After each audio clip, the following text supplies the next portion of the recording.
one thing I have discovered is that in all of our brokenness and grief and trauma and losses of life, we need some humor.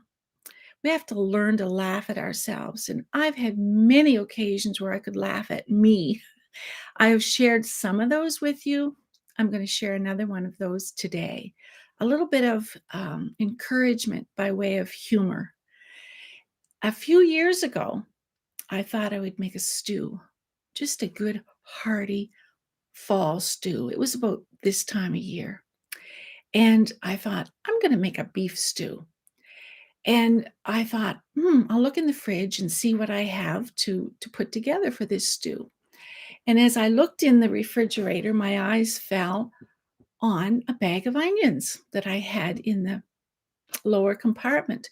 My husband had a large garden out of town, and he grew lots and lots of vegetables, some of them uncommon to me.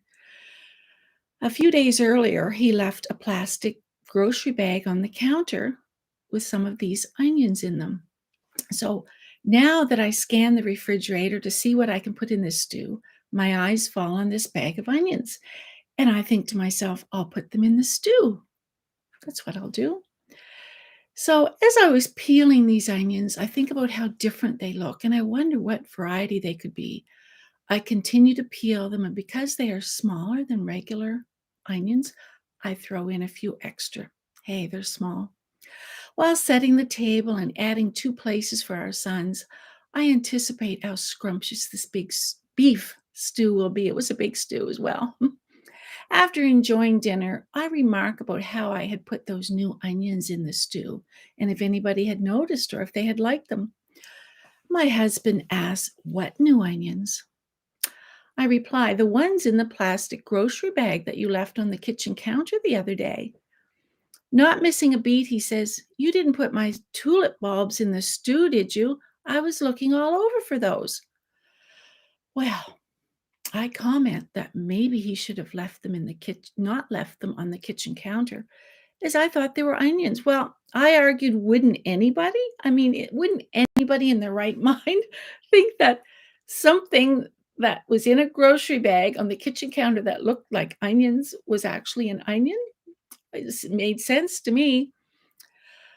Well, anyway, as foolish as I felt for mistaking tulip bulbs for onions,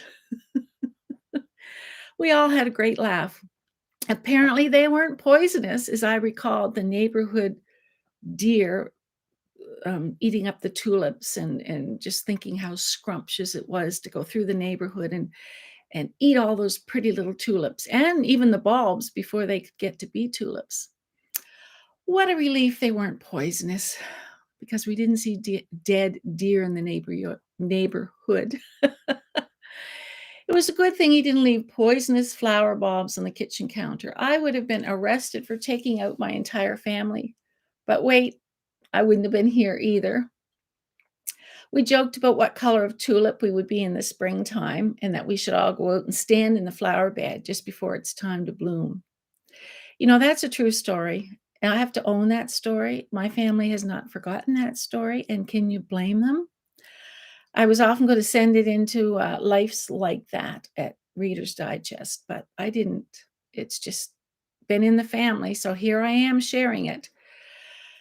So I added this hot off the press stew recipe to my family recipe box, and I put it under a new category. I put it under a stew category, but I changed it. I put midlife maize stew. That's what I like to call it, midlife maize stew.